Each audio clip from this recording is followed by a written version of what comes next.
ګوره یو خبره ته بل هم کوم دا بې دعوته چې پردی ډوډۍ لځې دا هم ګوره ارامه ده دا هم درته وایم نن سبا ودونو له په دې کلو کې خو خیر خلق پېژني یو بل که نه چې واده له راځي دا خو څه خبره نه ده په کلو کې خو لیکن په دې ښاریو کې نن سبا په ودونو کې بې دعوته ره دنیا خلک ډوډۍ خوري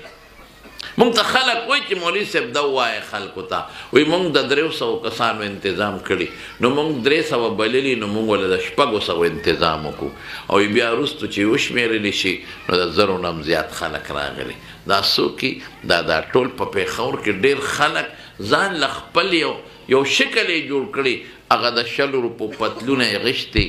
او هغه د 50 روپو کوټ هغه کباڼي او د 150 روپو څخه بوټان هغه پالش کړي چشمې د 150 روپو اچولي کونټه وسره ناس کې چې روانې داسې کوي نیغ به په شادي حال ورننوځي هغه خو پوره پولټیکل ایجنټ ښکاري هغه نه څوک تپوس کولی شي چې ته بېدا مخکې ورځو کې په نیټ کې یو عجیبه خبره راله یو سړی ناست و ډوډۍ ته نو هغه هوټل والا ورته ویې وروړې تا ته چا ویلي دي چې ته دغه ډوډۍ نه راغلی وایي ما ته واده زلمي په خپله ویلی دی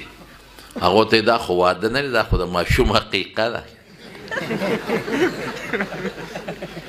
وایي ښه په خولې لاس کېده وایي دا ستا اووم ځل دی چې د تعینم وایي بس بیا به نه راځم خو نن مې معاف کړه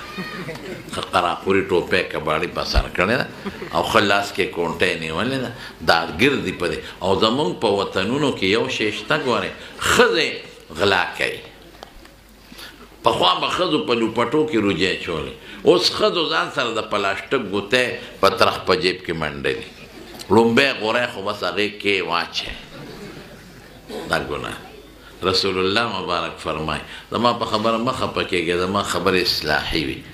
چې اصلاح شي وایي چې څوک بې دعوته پردی ډوډۍ له لاړ دخله سارقا وخرج مغیره وایي غل ورننوته او ډاکو ترې راووته